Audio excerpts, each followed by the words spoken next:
اعوذ باللہ من الشیطان الرجیم بسم اللہ الرحمن الرحیم۔ السلام علیکم ناظرین و سامعین، آج کی اس نشست میں ہم آپ کو بتائیں گے کہ وہ تاریخی لمحہ پاکستان میں آن پہنچا ہے جس کا ہم صدیوں سے انتظار کرتے رہے ہیں۔ پاکستان تحریک انصاف کے چیئرمین اور سابق وزیر اعظم جناب عمران خان صاحب نے ایک تاریخی لانگ مارچ کا پھر سے اعلان کر دیا ہے۔ اس کے کیا تاریخی محرکات ہیں، اس کی پاکستان کی سیاست میں کتنا عمل دخل ہوگا اور اس کا فائدہ پاکستان تحریک انصاف کو کس حد تک ہوگا، اور موجودہ امپورٹڈ حکومت جس کو عمران خان نام دیتے ہیں اس پہ اس کا کیا اثر ہوگا، یہ تو آنے والا وقت ہی بتائے گا۔ لیکن ہم آپ کو آج پاکستان میں لانگ مارچ کی تاریخی حیثیت جو ہے اس کے حوالے سے بتائیں گے کہ پاکستان میں لانگ مارچ کتنے کامیاب اور کتنے ناکام ہوتے رہے ہیں، اور اینڈ پہ ہم آپ کو بتائیں گے کہ عمران خان کی جو کال ہے وہ کتنی سود مند ثابت ہو سکتی ہے، اور عمران خان اس سے جو حاصل کرنا چاہتے ہیں وہ حاصل ہو سکے گا یا نہیں۔ چونکہ اگر ہم حالات کے تناظر میں دیکھیں تو آپ کو پتہ ہے کہ ہمیشہ سے ایم کیو ایم اسی پلڑے میں جاتی رہی جہاں پہ ان کو ایسا لگتا تھا کہ آنے والی حکومت جو ہے وہ ان کی ہے۔ تو اگر ایم کیو ایم کے کارکنان کی جو بوری مند لاشیں ملی ہیں، اگر ہم اس کا تجزیہ کریں اور ان کی جو کارکنان نے ایم کیو ایم پہ الزامات لگائے کہ آپ اس حکومت کے ساتھ کیوں ہیں جب یہ حکومت ہماری لاشیں جو ہے وہ اٹھ رہی ہیں، اس کے بعد حکومت کچھ نہیں کر رہی۔ آئیے ماضی کی چند مثالوں سے اس نوعیت کے احتجاجوں کی تحریک اور ان کی کامیابیوں اور ناکامیوں کے بارے میں جانتے ہیں۔ قیام پاکستان کے بعد اس قسم کی پہلی سیاسی یلغار سن 1953 میں ہوئی تھی۔ یہ تحریک ختم نبوت تھی۔ یہی تحریک تھی جس کے دوران قیام پاکستان کے بعد ملک میں پہلی ہڑتال ہوئی اور لاہور سے لوگوں کی ایک بڑی تعداد نے اس وقت کی وفاقی حکومت کراچی پر جا کر چڑھائی کر دی۔ یہ ہنگامہ آرائی اتنی شدید تھی کہ روزنامہ زمیندار کے مطابق عمائدین حکومت کے تحفظ کے لیے ان کے گھروں پر توپیں نصب کرنی پڑیں۔ 1 مارچ 1953 کے زمیندار کے شمارے کے مطابق حکومت نے تحریک ختم نبوت کی راست اقدام کمیٹی کے تمام اراکین کو گرفتار کر لیا، اور اخبار کے مطابق گرفتاریوں کی کل تعداد 721 تھی۔ پنجاب اور خاص طور پر لاہور میں اس صورتحال کے خلاف شدید رد عمل ہوا اور ہنگامے پھوٹ پڑے۔ ان ہنگاموں میں بڑے پیمانے پر جانی و مالی نقصان ہوا۔ اخبار کے مطابق صورتحال پر قابو پانے کے لیے پہلے کرفیو نافذ کیا گیا، لیکن کرفیو ناکافی ثابت ہوا، چنانچہ لاہور میں مارش اللہ کے نفاذ کی نوبت آ گئی۔ یہ پاکستان کا پہلا مارش اللہ تھا۔ یہ مارش اللہ وہی تھا جس کے بارے میں بریگیڈیئر AR صدیقی نے لکھا کہ یہ بعد میں آنے والے فوجی حکومتوں کے لیے ریہرسل ثابت ہوا۔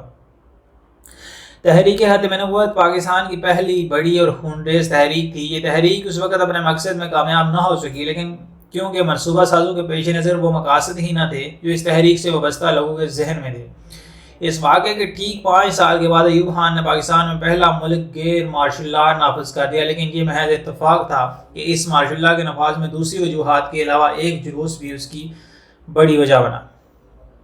ڈاکٹر سید جعفر احمد پاکستان کے بارے میں لکھتے ہیں کہ ان کے مطابق اس جلوس کا پیش منظر یہ تھا کہ سن 1956 میں پاکستان کے پہلے آئین بننے کے بعد ایک نئی منتخب حکومت کی ضرورت تھی، اور اس کے لیے انتخابات کے لیے فروری 1959 کی تحریک دی گئی، لیکن یہ انتخابات منعقد نہ ہو سکے، جس کا سبب وہ خوف تھا جو اس وقت کے حکمرانوں کے ذہن میں سوار تھا۔ صدر اسکندر مرزا اور ان کے ساتھی اس لیے خوفزدہ تھے کہ اس زمانے میں سیاسی عمل بہت تیز ہو چکا تھا اور ملک میں کچھ نئی سیاسی قوتیں وجود میں آ چکی تھی جو اس زمانے کی اسٹیبلشمنٹ اور نوکرشاہی کی محلاتی سازشوں کے خاتمے کے لیے سرگرم عمل تھے۔ انہی قوتوں میں سے ایک وہ تھی جو کچھ عرصہ پہلے ہی سیاسی اونچ نیچ اور بحرانوں سے نکل کر خان عبدالقیوم خان کی قیادت میں ایک بار پھر منظم ہو چکی تھی اور حکمرانوں کو انتخابات پر مجبور کرنے کے لیے جدوجہد کر رہے تھے۔ اس جدوجہد کا ایک اہم سنگ میل ان کی قیادت میں نکلنے والا ایک طویل جلوس تھا۔ اس زمانے میں اس قسم کے جلوسوں کو لانگ مارچ کا نام تو نہیں دیا جاتا تھا، لیکن اپنی طوالت کے اعتبار سے یہ لانگ مارچ ہی تھا۔ راولپنڈی سے شروع ہو کر گجرات تک پہنچ کر ختم ہونے والا یہ وہی جلوس تھا جسے جواز بنا کر مارشل لا نافذ کیا گیا۔ نصر احمد سلیمی روزنامہ پاکستان کراچی کے ریزیڈنٹ ایڈیٹر رہے ہیں۔ اپنے ہم عصر صحافیوں میں ان کی انفرادیت یہ ہے کہ بانیان پاکستان اور بعد کے زمانوں کی مرکزی قوت سے ذاتی سطح پر ان کے نہ صرف نہایت قریبی تعلقات تھے، بلکہ اس زمانے کے واقعات کی تفصیل بھی ان کے ذہن میں تازہ ہے۔ وہ کہتے ہیں کہ 18 میل طویل اس جلوس نے حکمرانوں پر لرزہ طاری کر دیا۔ ان کے سامنے اب ایک ہی راستہ تھا کہ انتخابات کے انعقاد کے لیے کی جانے والی مزاحمت کو کچل دیا جائے۔ یہی راستہ اختیار کیا گیا۔ خان عبدالقیوم خان کو گرفتار کر لیا گیا۔ یہی گرفتاری تھی جس نے مزاحمت کی کمر توڑ دی اور نیز اس زمانے کے مرد آہن یعنی خان قیوم کی شہرت کو زک پہنچائی۔ خان صاحب معافی نامہ دے کر رہا ہوئے۔ سخت گہری اور ڈٹ جانے کی شہرت رکھنے والے رہنما نے معافی نامہ کیوں دیا؟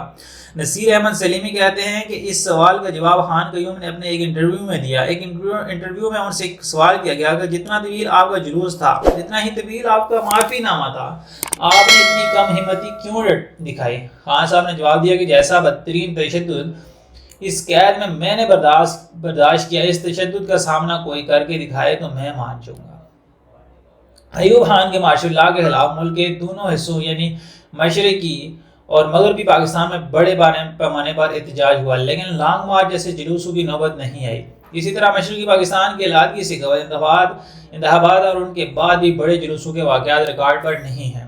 خان عبدالقیوم خان کے جلوس کے بعد سن 1977 تک کسی بڑے احتجاجی مارچ کا سراغ نہیں ملتا، لیکن ایوب خان کے زمانے بنیادی جمہوریت یعنی کہ بیڈی جمہوریت کے نظام کے تحت صدارتی انتخابات کے تحت فاطمہ جناح کی انتخابی مہم کے دوران بڑے پیمانے پر سیاسی تحریک پیدا ہوئی۔ پاکستان قومی اتحاد نے 10 اپریل 1977 کو لانگ مارچ کی اپیل کی۔ رانا نذیر الرحمان کے مطابق پیر پکاڑا کی وجہ سے یہ لانگ مارچ نہ ہو سکا۔ لانگ مارچ جیسی بھرپور مرکزی سرگرمی نہ ہونے کے باوجود احتجاجی سرگرمیاں پورے ملک میں پھیل چکی تھی۔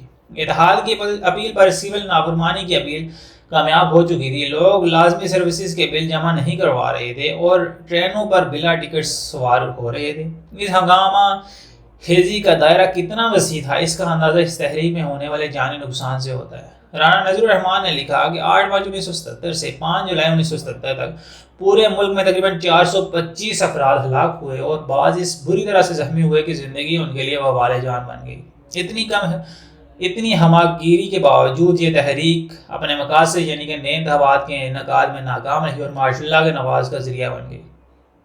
پاکستانی سیاست میں لانگ مارچ کی اصطلاح بینظیر بھٹو نے متعارف کروائی۔ نواز شریف کی حکومت کے خلاف انہوں نے سن 1992 میں لانگ مارچ کیا جو لاہور سے شروع ہوا۔ پروفیسر غفور احمد نے اپنی کتاب نواز شریف کا پہلا دور حکومت میں لکھا ہے کہ بینظیر نے اعلان کیا 18 نومبر کو ایوان صدر اور پارلیمنٹ کا گھیراؤ کیا جائے گا۔ انہوں نے توقع ظاہر کی کہ وفاقی دارالحکومت میں 4 لاکھ افراد جمع ہوں گے تو یہ حکومت نہیں رہے گی۔ لانگ مارچ سے نمٹنے کے لیے حکومت نے غیر معمولی اقدامات کیے۔ پولیس کی چھٹیاں منسوخ کر دی گئی اور اسلام آباد کو فوج کی تحویل میں دے دیا گیا۔ اسلام آباد میں بینظیر بھٹو کی رہائش گاہ کا گھیراؤ کر لیا گیا، لیکن اس کے باوجود وہ راولپنڈی پہنچنے میں کامیاب رہی۔ پولیس کو بی بی سی نیوز کے ایڈیٹر آصف فاروقی بتاتے ہیں کہ بینظیر کی رہائش گاہ گھیرے میں تھی۔ وہ گاڑی میں سوار ہونے کے لیے جیسے ہی گھر سے نکلیں تو انہیں گرفتار کر لیا جاتا۔ گرفتاری سے بچنے کے لیے وہ زمین پر اکڑوں بیٹھ گئی اور اسی طرح ایک ایک قدم آگے بڑھتی گئی، گاڑی تک پہنچ گئی۔ گاڑی میں وہ بیٹھ تو گئی لیکن اب اندیشہ تھا کہ گاڑی کو آگے نہیں بڑھنے دیا جائے گا۔ اس موقع پر ایک صحابی نے اپنے خدمات پیش کی اور متظمین کو بتایا کہ وہ ایسا راستہ جانتے ہیں جو پولیس سے محفوظ رہے گا۔ صحابی کی پیشکش قبول کر لی گئی۔ صحابی نے موٹر سائیکل کو کک لگائی اور بینظیر کی گاڑی کا بہت سے انجانوں راستوں سے گزار کر باخیریت انہیں راولپنڈی پہنچا دیا گیا۔ ایاز میر نے بتایا کہ یہ لانگ مارچ ناکام رہا۔ بینظیر بھٹو لیاقت باغ پہنچی تو ان کے ساتھ 1-2 ہی گاڑیاں تھیں۔ باوجود اس کے لانگ مارچ ناکام ہو گیا، لیکن اصل بات یہ تھی کہ حکومت اس کے باوجود گھبراہٹ کا شکار ہو گئی تھی۔ اسلام آباد کے تحفظ کے لیے فوج کو دعوت دینے سے اس کی کمزوری عیاں ہو گئی۔ یہی اس لانگ مارچ کا منفرد پہلو تھا۔ بینظیر بھٹو نے دوسرے لانگ مارچ کی منصوبہ بندی اگلے ہی برس یعنی سن 1993 میں کی۔ یہ مارچ ہوئے بغیر ہی بے نتیجہ ختم ہو گیا۔ کچھ دنوں کے بعد نواز شریف کی حکومت کا خاتمہ ہو گیا، اس لیے ہم اس کو بے نتیجہ نہیں کہہ سکتے۔ فوج کے سابق سربراہ جنرل مرزا اسلم بیگ نے 12 اگست 2014 کو نوائے وقت میں شائع ہونے والے اپنے منصوبوں میں مارچ کی ناکامی اور دوسرے لانگ مارچ کے نہ ہونے کے باوجود کامیابی کی وجہ کچھ یوں بیان کی۔ محترمہ کے اس پہلے لانگ مارچ کی ناکامی کی سب سے بڑی وجہ یہ تھی کہ انہوں نے اس کامیاب بنانے کے لیے مناسب ہوم ورک نہیں کیا تھا۔ اگلے سال یعنی 1993 میں محترمہ بینظیر بھٹو نے ایک اور لانگ مارچ کی منصوبہ بندی کی جو شروع ہوا، لیکن اس سے پہلے کہ وہ اسلام آباد پہنچ تھیں اس وقت کے chief of army staff general Abdul Waheed Kakar نے ان کے لیے راہ ہموار کر دی تھی اور مداخلت کر کے اس شرط پر صدر اور وزیر اعظم کو اقتدار سے علیحدہ ہونے پر راضی کر لیا تھا کہ وہ 90 دنوں کے اندر انتخابات کرا دیں گے۔ اس طرح بینظیر بھٹو نے لانگ مارچ ختم کر دیا اور 1993 کے آخر میں منعقد ہونے والے انتخابات میں کامیابی کی تیاریاں شروع کر دی۔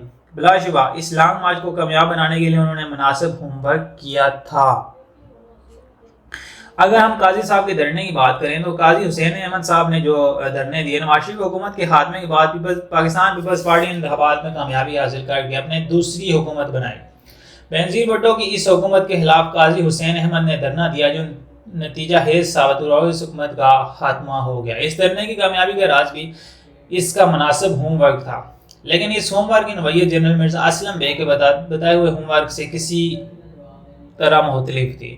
جماعت اسلامی کی تحریک کے ماہر اور مولانا مودودی کے جاری کردہ جماعت کے نظریاتی ترجمان القرآن کے مدیر پروفیسر سلیم منصور خالد نے بتایا کہ جماعت اسلامی نے پاکستان اسلامی فرنٹ بنا کر 1993 کے انتخابات میں حصہ لیا تو اس سے پیپلز پارٹی مخالف ووٹ تقسیم ہو گئے۔ جو بینظیر بھٹو دوبارہ اقتدار میں آ گئی۔ اب پیپلز پارٹی مخالف پریس کا جماعت پر یہ مسلسل دباؤ تھا کہ تم ہی نے درد دیا ہے، تم ہی دبا دو گے۔ دوسری طرف ملک میں بد انتظامی اور بدعنوانی کے قصے زبان زد عام تھے اور ہر مبینہ قصے کا آغاز اور انتہا جناب آصف علی زرداری پر جا کر ختم ہوتی تھی۔ اس پر ستم یہ ہوا کہ ستمبر 1996 میں امیر مرتضیٰ بھٹو قتل کر دیے گئے۔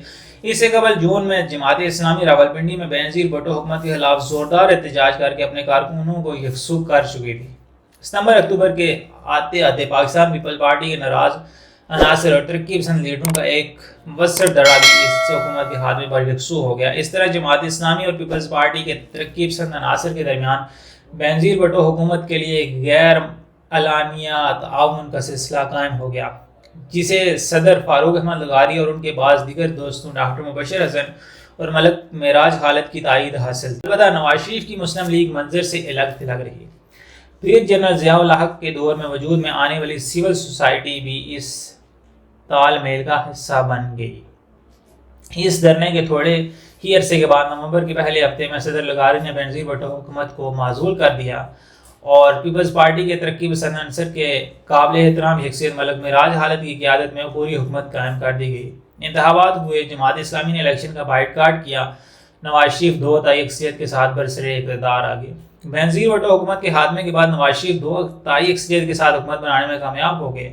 اپنے دوسرے دور اقتدار میں وہ کئی قسم کے بحرانوں کا شکار رہے، لیکن ان کے دور میں لانگ مارچ جیسا کوئی واقعہ رونما نہیں ہوا۔ یہ صورتحال پھر جنرل مشرف کے زمانے میں پیدا ہوئی۔ جنرل پرویز مشرف نے چیف جسٹس آف پاکستان کو معزول کر دیا تو اس کے خلاف وکلاء نے جسٹس افتخار محمد چودھری کی قیادت میں ملک بھر کا مارچ کیا۔ اس تحریک کے دوسرے مرحلے میں ایک اور ملک گیر لانگ مارچ ہوا، اسلام آباد میں، جس کا اختتام ایک جلسے پر ہوا۔ عدلیہ بحالی تحریک کی یہ دونوں مہمات ناکام ہو گئی۔ عدلیہ بحالی تحریک کے سلسلے میں تیسری کوشش لانگ مارچ ہی کے عنوان سے ہوئی۔ یہ لانگ مارچ سابق وزیر اعظم میاں نواز شریف کی زیر قیادت اور وکلاء برادری میں اعتزاز احسن کی زیر قیادت ہوا۔ سلمان غنی کا شمار پاکستانی ان صحافیوں میں ہوتا ہے جنہیں مسلم لیگ نون اور شریف خاندان کے سیاسی مدوجزر کی جزویات کا مکمل آگاہی حاصل ہے۔ وہ اس مارچ کے ابتدا سے ہی میاں نواز شریف کے قریب رہے اور سرگرمی کے مختلف زاویوں اور لمحہ بلمحہ رونما ہونے والی تبدیلیوں کا جائزہ لیتے رہے۔ انہوں نے بتایا کہ دن کی ابتدا بظاہر یہ بتائی جاتی تھی کہ آج کی سیاسی سرگرمی کا کریڈٹ کسی کو مل سکتا ہے تو وہ جماعت اسلامی ہے یا پاکستان تحریک انصاف۔ مسلم لیگ کہیں دکھائی نہ دیتی تھی، لیکن یہ تاثر اس وقت تک برقرار رہا جب مسلم لیگ کا سیلاب سڑکوں پر نکل نہیں آیا تھا۔ لیگی جلوسوں کے شرکاء ماڈل ٹاؤن سے نکلے، اس کے بعد سب چراغ بجھ گئے، لاہور شہر میں مسلم لیگ کے سوا کچھ نظر نہ آتا تھا۔ سلمان غنی کے مطابق یہ لانگ مارچ اپنی کامیابیوں تک نہ پہنچ سکا کہ نواز شریف سے فوج کے سربراہ نے رابطہ کر کے انہیں یقین دلایا کہ ججوں کو بحال کر دیا جائے گا، اس لیے آپ مارچ کو وہیں روک دیں۔ پاکستان کی سیاسی تحریک میں اس لانگ مارچ کو ایک عہد کا اختتام اور ایک نئے دور کی ابتدا سے تعبیر کیا جاتا ہے۔ اب ہم بات کرتے ہیں علامہ طاہر القادری کی لانگ مارچ میں انٹری اور پاکستان تحریک انصاف کا طویل دھرنا۔ اس کامیاب سیاسی سرگرمی کے بعد 2013 میں ایک بڑی سیاسی سرگرمی علامہ طاہر القادری کی طرف سے ہوئی۔ ان کی جماعت پاکستان عوامی تحریک نے 2013 میں عام انتخابات کے اعلان سے قبل اسلام آباد میں ایک دھرنا اس وقت اعلان کر دیا کہ جس میں 50 لاکھ افراد شرکت کر رہے ہیں۔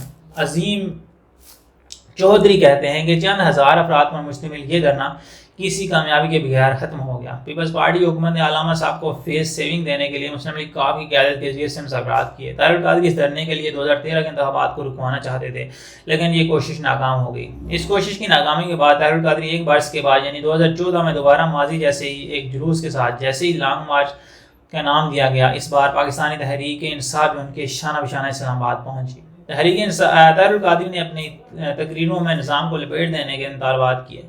ان کے مقابلے میں پاکستان تحریک انصاف کی مطالبات کی نوعیت زیادہ تر سیاسی تھی۔ وفاقی دار حکومت میں گزشتہ نصف صدی سے سیاسی رپورٹنگ کرنے والے ایک صحافی جن کا نام نواز رضا ہے کہتے ہیں کہ اگست کے اختتام تک یہ دونوں دھرنے علیحدہ رہے، لیکن 30 اگست کو اکٹھے ہو گئے اور انہوں نے ان عمارتوں پر حملہ کر دیا جو ریاست پاکستان کے اقتدار کی علامت تھی۔ سپریم کورٹ کی دیواروں پر گندے کپڑے پہلے ہی لٹکائے جا چکے تھے۔ پارلیمنٹ ہاؤس کی حفاظتی دیواروں پر حملہ کر کے انہیں بھی نقصان پہنچایا گیا۔ اس کے بعد دونوں جماعتوں کے کارکنان نے مشترکہ طور پر وزیراعظم ہاؤس پر حملہ کیا۔ اس حملے میں کرین بھی شامل تھی تاکہ حفاظتی انتظامات کو تباہ کیا جا سکے۔ حملہ آور ایک طرف وزیراعظم ہاؤس پر حملہ آور ہوئے تو دوسری طرف ایوان صدر کے اہم ترین گیٹ تک جا پہنچے۔ پولیس نے ان کارروائیوں کو روکنے کی کوشش کی تو اس پر بھی حملہ کر دیا گیا۔ اس حملے میں اسلام آباد پولیس کے ایک اعلیٰ افسر عصمت اللہ جنیجو شدید زخمی ہو گئے۔ عظیم چودھری کے مطابق پی ٹی پی کا قبضہ چھڑا لینے کے بعد دھرنوں کا زور ٹوٹ گیا۔ علامہ طاہر القادری نے 70 روز کے بعد یہ کہہ کر دھرنا ختم کر دیا کہ حکومت کا کچھ نہیں بگاڑا جا سکتا۔ اس دھرنے کے خاتمے کے بعد پی ٹی آئی کا دھرنا مزید کمزور ہو گیا۔ ادھر عمران خان کی جماعت پاکستان تحریک انصاف کا یہ دھرنا 126 دن تک جاری رہا۔ یہ پاکستانی تاریخ کا طویل ترین دھرنا تھا جو 126 دن تک جاری رہا۔ یہ دھرنا اس اعتبار سے تاریخ ہے کہ پاکستان میں اس سے پہلے کسی سیاسی جماعت نے اتنا طویل ترین دھرنا نہیں دیا۔ دھرنے کی قوت اور حاضری میں اونچ نیچ یقیناً آتی رہی، لیکن 4 ماہ سے بھی زائد عرصے تک اسے برقرار رکھنا سیاسی تاریخ کا ایک غیر معمولی واقعہ ہے۔ لیکن اس کے باوجود دھرنے کی قیادت کے پاس اس سوال کا کوئی جواب نہیں ہے کہ آخر اتنے طویل احتجاج سے اس جماعت نے حاصل کیا گیا۔ تو ناظرین، یہ بات تھی 2014 کے دھرنے کی جو عمران خان صاحب نے کیا تھا اور جو 126 دن تک جاری رہا۔ اس دھرنے کے کیا محرکات تھے، پاکستان تحریک انصاف کو اس سے کیا حاصل ہوا، یہ آپ سب لوگ جانتے ہی ہیں، کیونکہ پورے پاکستان کی جو عوام تھی وہ اٹھ کھڑی ہوئی اپنے حقوق کے لیے، اور عوام کو یہ پتہ چلا کہ ہمارے حقوق کیا ہیں اور ہم نے یہ حقوق کس طرح سے حاصل کرنے ہیں۔ یہ حاصل تھا 126 دن کے دھرنے کا جو عمران خان صاحب نے 2014 میں حاصل کیا۔ اگر ہم بات کریں 2022-21 کے دھرنے کی، جب مریم نواز نے لاہور سے جس کا آغاز کیا جو مہنگائی مکاؤ مارچ تھا، اور بلاول بھٹو نے حکومت گراؤ مارچ جو کراچی سے شروع کیا، اس سے بھی کچھ حاصل نہ ہوا۔ پھر اسی طرح سے مئی 2022 میں عمران خان صاحب نے 25 مئی کو ایک دھرنے کا اعلان کیا جو بے نتیجہ ختم ہو گیا اور جس میں کافی لوگ جو ہے وہ اپنی جان کی بازی ہار گئے۔ اگر ہم بات کریں 15 سپٹمبر 2022 کی، جو کل کے دن میں خان صاحب نے اعلان کیا کہ میں ایک بڑا مارچ لے کے اسلام آباد میں داخل ہوں گا، نہ صرف اسلام آباد میں داخل ہوں گا لیکن اسلام آباد کو میں چاروں طرف سے بند کر دوں گا۔ ناظرین اور سامعین، جیسا کہ آپ لوگ جانتے ہیں کہ اسلام آباد کے چاروں طرف یعنی کہ پنجاب، KPK، کشمیر اور گلگت بلتستان میں پاکستان تحریک انصاف کی حکومت ہے۔ اگر خان صاحب اسلام آباد کو بند کرنے کے لیے آتے ہیں تو یقیناً وہ اگر ہم تاریخ کے تناظر میں دیکھیں تو پاکستان میں لانگ مارچ کچھ تو کامیاب ہوتے رہے ہیں، جس طرح سے بینظیر بھٹو کے لانگ مارچ کامیاب ہوئے، قاضی حسین احمد صاحب کے لانگ مارچ کامیاب ہوئے اور حکومتیں جو ہے وہ گرتی رہی۔ اسی طرح سے خان صاحب کی چونکہ مختلف صوبوں میں اکثریت ہے اور MQM نے بھی موجودہ حکومت جو امپورٹڈ حکومت ہے اس سے لا تعلقی کا اعلان کر دیا ہے۔ اگر آپ دنیا کا عمران خان میں انٹرویو دیکھیں خان صاحب کا تو اس سے بھی ایسا پتہ چلتا ہے کہ خان صاحب کے ارد گرد جو ان کو باندھنے کی کوشش اور ان کو دیوار سے لگانے کی کوشش کی جا رہی تھی وہ کافی حد تک جو ہے وہ ناکام ہوتی دکھائی دے رہی ہے، کیونکہ خان صاحب دن بہ دن جو ہے وہ پاپولر ہوتے جا رہے ہیں۔ ان کے اگر ہم جلسے دیکھیں، ان کے جلوس دیکھیں، ان کی تقاریر دیکھیں، ان کی سوشل میڈیا پہ پریس کانفرنس دیکھیں، الیکٹرانک میڈیا پہ ان کو بین کر دیا گیا، اس کے باوجود مین اسٹریم میڈیا پہ وہ چھائے ہوئے ہیں۔ تو اس سے ایسا محسوس ہوتا ہے کہ آنے والے وقت میں جیسے ہی خان صاحب جو کسی بھی بڑے اسٹرائک کا اعلان کرتے ہیں وہ مے بھی کہ وہ 24 گھنٹوں کے لیے ہو، مے بھی وہ 12 گھنٹوں کے سے پہلے اعلان کریں کہ کل کے دن جو ہے وہ ہم نے اسلام آباد کو چاروں طرف سے بند کر دینا ہے. تو ناظرین اس سے یہ ہوگا کہ یہ حکومت جو ہے وہ اس کو دونوں ہاتھ باندھ کر کے جو ہے وہ کنویں میں پھینک دیا جائے گا اور اس کو بند کر دیا جائے گا. اور یہ جو امپورٹڈ حکومت تھی جو اپنے جس کا مین مقصد یہ تھا کہ وہ صرف اور صرف اپنے جو ان کے اوپر مختلف طرح کے کیسز تھے، جو اربوں روپے کے کیسز تھے، ان کو ختم کرنے میں وہ تقریباً کامیاب ہو چکے ہیں. کیونکہ وہ جو ہے جو انہوں نے نیب کا قانون میں جو ترامیم کی اور جو باقی انہوں نے ترامیم کی، جو ان کے حاصل وصول تھا، جو انہوں نے اس حکومت بنانے کے مین مقصد تھا، وہ اس مقصد میں تو کامیاب ہو چکے ہیں. اب ان کا کوئی اور مقصد تو ہے نہیں. مہنگائی دن بہ دن بڑھتی جا رہی ہے، ڈالر کی قیمتیں بڑھتی جا رہی ہیں، عالمی مارکیٹ میں آئل کی قیمتیں کم ہو رہی ہیں اور پاکستان میں بڑھتی جا رہی ہیں. پاکستان میں جو خوردنوش کی چیزیں ہیں ان کی قیمتیں بڑھتی جا رہی ہیں اور پاکستانی عوام انتہائی قسم پرسی کے عالم میں ہے. اور پاکستانی حکومت اگر یہ خان صاحب کے یہ جو ابھی موجودہ جو انہوں نے دھرنے کا اعلان کیا ہے، جو لانگ مارچ کا اعلان کیا، اگر یہ کامیاب نہیں بھی ہوتا اور یہ اگر بالفعل خان صاحب ناکام ہو جاتے ہیں، خان صاحب کو دیوار سے لگا کے نائل کر دیا جاتا ہے، تو آنے والے وقت میں یہ جو پاکستانی عوام کے اندر جو لاوا پک رہا ہے، یہ جب پھٹے گا تو یہ ایک بڑے انقلاب کا پیش خیمہ ثابت ہوگا. ہمارے چینل سے جڑے رہنے کے لیے اس چینل کو سبسکرائب کیجئے، ویڈیو کو لائک اور شیئر کیجئے. انشاءاللہ آنے والے وقت میں ہم آپ کو مزید جو لانگ مارچ ہے اس کے محرکات کے بارے میں بتائیں گے، کیونکہ نیوٹرلز جو ہیں وہ حقیقتاً نیوٹرلز تو جو ہے وہ نیوٹرل نہیں ہوتے، لیکن اس ٹائم پہ وہ کس کے ساتھ ہیں. آپ دنیا کا عمران خان کا انٹرویو پہلے بین کر دیا جاتا ہے، بند کر جاتا ہے خان صاحب کا، اور پھر بعد میں وہ چلا دیا جاتا ہے. مین اسٹریم میڈیا پہ بھی کسی نہ کسی طرح سے خان صاحب جو اب آ رہے ہیں، الیکٹرانک میڈیا پہ بھی ان کو بین نہیں کیا جا رہا. اور جو کیسز ہیں وہ بھی دہشت گردی کا کیس تقریباً ختم ہو چکا ہے. 22 تاریخ کا جو 22 سپٹمبر کو ان کے اوپر فرد جرم عائد ہونی ہے، وہ بھی کسی نہ کسی طرح سے خان صاحب پہ ختم ہو جانی ہے. کیونکہ وہ خان صاحب پہلے ہی کہہ چکے ہیں کہ اگر جو حکومت جو عدالتیں چاہتی تھی، اگر مجھے موقع دیا جاتا تو میں وہ شاید وہ کہہ دیتا. تو وہ چاہتی یہی تھی کہ یہ ہم سے معافی مانگے اور وہ معافی مانگ لیں گے. تو آنے والے وقت میں کیا ہوتا ہے یہ انشاءاللہ ہم آپ کو اسی چینل پولیٹیکل فرنٹ پہ ہم آپ کو بتائیں گے.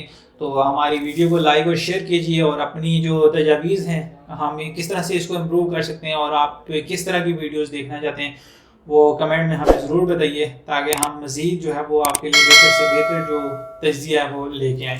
بہت شکریہ.